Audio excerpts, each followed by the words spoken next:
अस्सलाम वालेकुम वरहमतुल्लाहि वबरकातुहू। आल स्टूडेंट्स, आज का हमारा लेक्चर, कल हमने ग़ज़वा तबूक पर हमने लेक्चर दिया था और आप सब ने सुना भी सही और समझा भी सही हो। कल हमने ग़ज़वा तबूक का पस मंज़र और जिहाद की तैयारी के मुतालिक पढ़ा था। आज जिहाद की रवानगी के मुतालिक हम पढ़ेंगे और समझेंगे। कल हमने जिहाद की तैयारी वो किस तरह हुई, सहाबा कराम रज़ियल्लाहु ताला अन्हुम ने जिहाद की तैयारी के लिए क्या क्या पेश किया, ये भी हमने आपको बताया।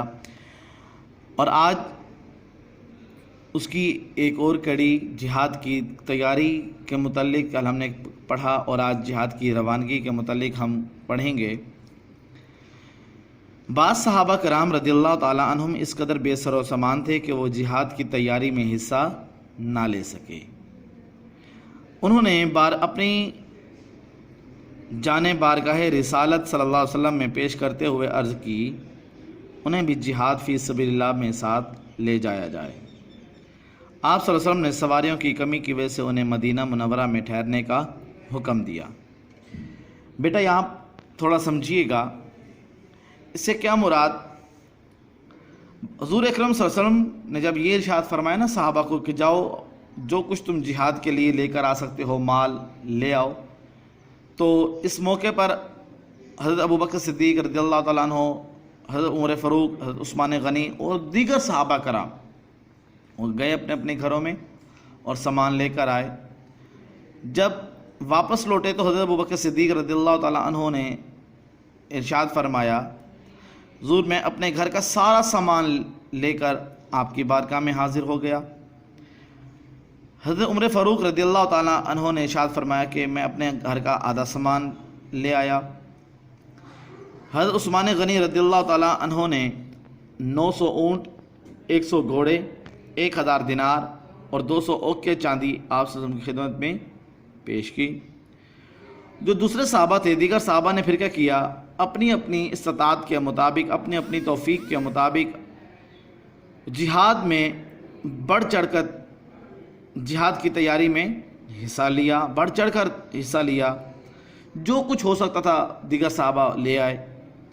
पर बाज़ सहाबा कराम ऐसे भी थे जिनके पास कुछ न था, यानी कि वो बेसर व समान थे, वो जिहाद की तैयारी में हिस्सा ना ले सके। यानी कि जिहाद की तैयारी तो उन्होंने की, जिहाद में जाना तो चाहते थे, पर था क्या, उनके पास कुछ था नहीं, ना कोई माल, ना कोई दौलत, कुछ भी ना था, बेसर व सामान थे।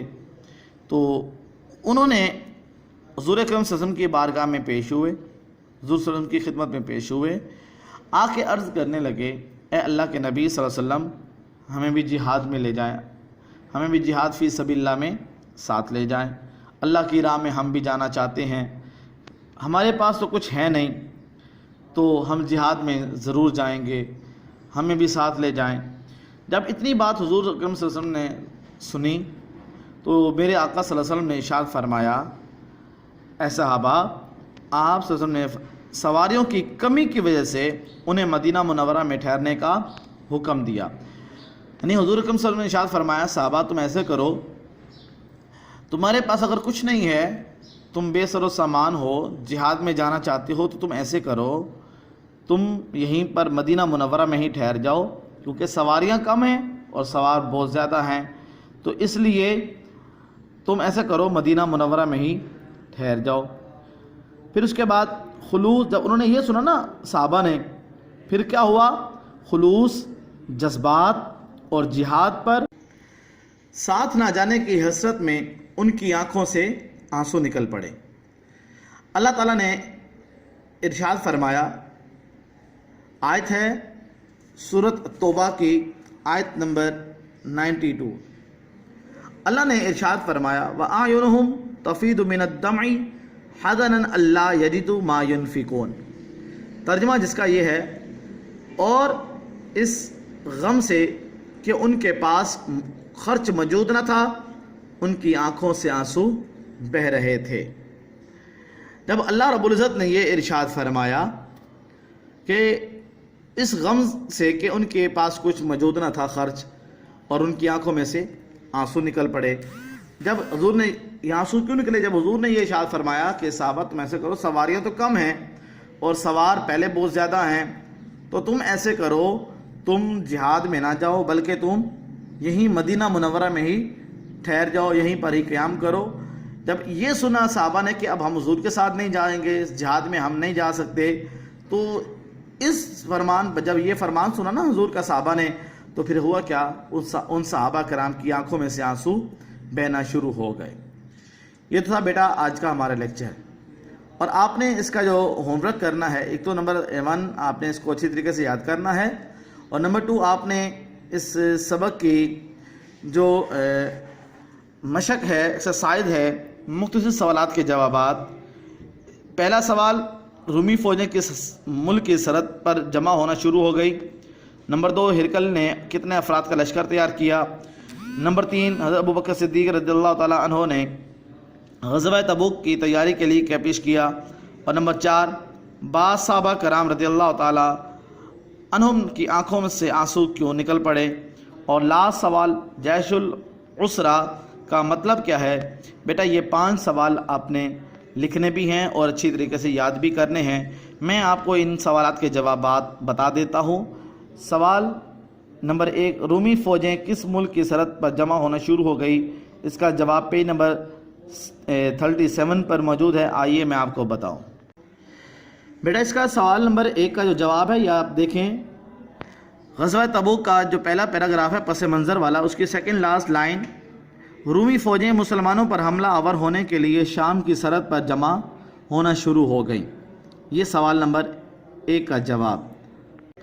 دوسرا سوال ہے، ہرقل نے کتنے افراد کا لشکر تیار کیا؟ اس کا جواب وہی پہلا پیراگراف، اس کی تیسری لائن، روم کا حکمران ہرقل ان میں سر فہرست تھا، اس نے 40,000 کا لشکر تیار کیا۔ یہ سوال نمبر 2 کا جواب۔ سوال نمبر 3، حضرت ابوبکر صدیق رضی اللہ تعالیٰ عنہ نے غزوہ تبوک کی تیاری کے لیے کیا پیش کیا؟ اس کا جواب page number 37 second last paragraph کی پہلی لائن، حضرت ابوبکر صدیق رضی اللہ تعالیٰ عنہ نے اپنے گھر کا سارا سامان لا کر نبی اکرم صلی اللہ علیہ وسلم کی خدمت میں پیش کر دیا۔ سوال نمبر 4 ہے، بعض صحابہ کرام رضی اللہ تعالیٰ عنہم کی آنکھوں سے آنسو کیوں نکل پڑے؟ اس کا جواب پیج نمبر 37 اور 38 پر موجود ہے، آئیے میں آپ کو بتاؤں۔